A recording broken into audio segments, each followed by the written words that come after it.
Hey, YouTube Rando here. So I'm going to do my first top list, however you want to say it. This is going to be my top 5 items for home preps. Now this isn't top 5 items for a survival kit. This isn't top 10 items for your bug out bag. This is top 10 items that I consider my strongest preps. It's what I would sink my money into before I looked at anything else. I would look into home prepping. We don't want to bug out if we don't have to. So I'm not going to sink a bunch of money into a bug out bag until I have my home preps in order. So if you're new to prepping, this may help. If not, it may just be fun to watch to see what I consider the top 5. And always, you know, you can leave your comments below and tell me what you think would be your number 1. That'd be kind of cool if everybody would put what their number 1 prep would be. Now my number 1 prep isn't guns, and I know that's going to be a lot of people's number 1 prep is always going to be guns. Mine's going to be water. Now, I got jugs of water, but I wasn't going to pull it all out just for the video, so I'm just going to show you a couple of things that we consider a good part of our preps. And the back 2 items, the canteens, those are more for, bug out situations. But they do have aluminum canteen cups, so you can boil water if necessary. I also have ways to treat water chemically. We have bottles of water like that, and we have jugs of water. We have clean jugs, 5-gallon containers that we could store water in. At the very least, you should have some kind of water filter, a way to filter dirty water. Now, my number 1 go-to would not be a Sawyer filter. It's not the best filter on the market. It does do its job, does what it should do, so you could use it, but you know, if you have the money, invest in a Berkey, something like that. Maybe throw some extra filters back, something like that. But that's saying, okay, well, I have a pond I can go to get water. If you're like me, I live on the coast. There are no ponds. There are no fresh lakes right around us, so I would be dependent on rain catchment and being able to go into my closet or into the refrigerator and get a bottle of water. That's another good thing that you should have with your water system. You should have some kind of rain catchment system. You should be able to, you know, use rainwater to, at the very least, water your garden, if not drink it. So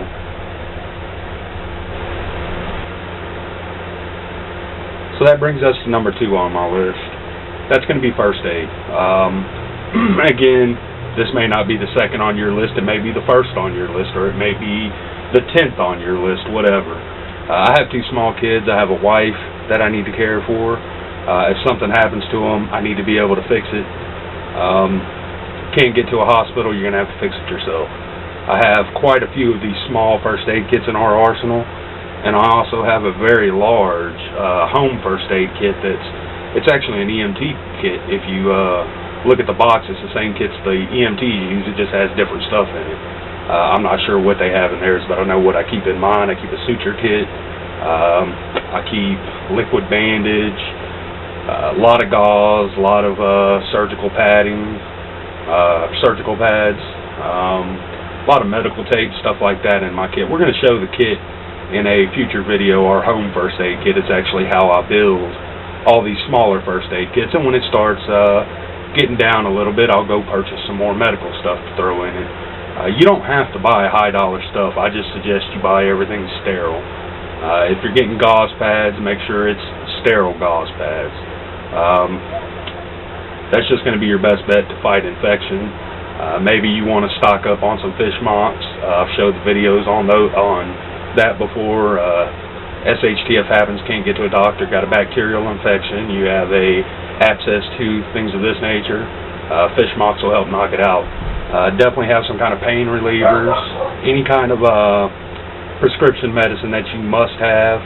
Have a little back stock of that kind of stuff, and that all goes in this first aid section.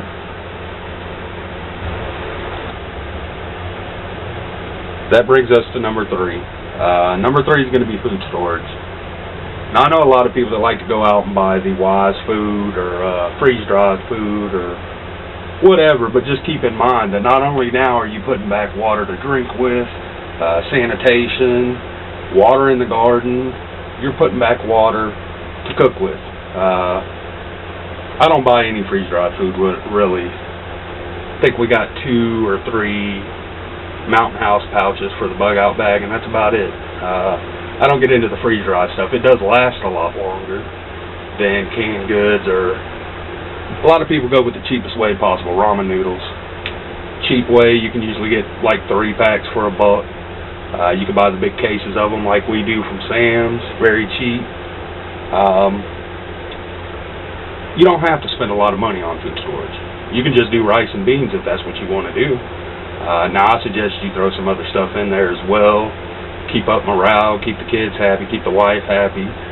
We do a little bit of fruit, we do corn, we do number 10 cans, we do small cans, we do the packs of noodles, we do rice, we do beans.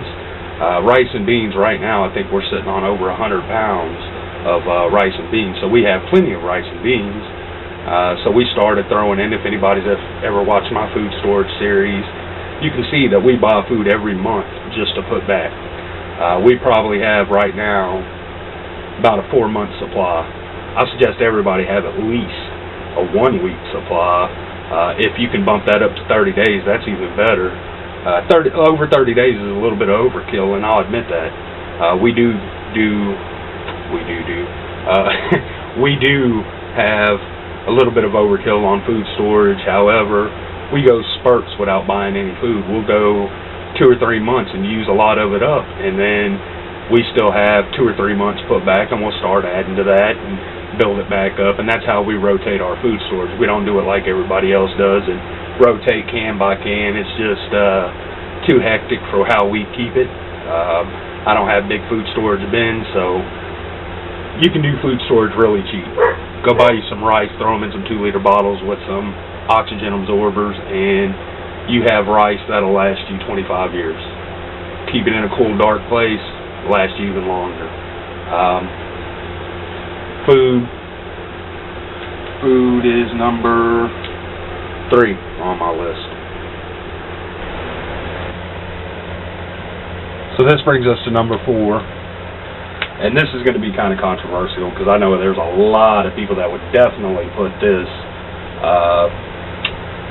below guns. If you've watched my channel for a long time, you know I don't prep with guns. I do have home defense systems, but I don't buy 1,000 rounds of ammo for one gun. If I have 1,000 rounds of ammo, I'm taking it to the range and I'm going to weed some of that ammo out. If it ever came to a firefighter run, I'm going to run. I have 2 kids and a wife, as I said before, and I'm not going to put them through that. So this is going to be number 4 on my list. Is going to be not necessarily electronics, even though I do think you need a good AM/FM radio and some candles. Of course, you can see the UCO candle lantern.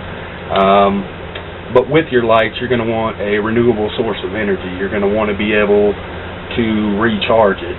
So if you don't have a generator or a stockpile of gas, a Goal Zero, you can pick those up for, depending on what configuration you get, it's between $70 to $130, somewhere in there.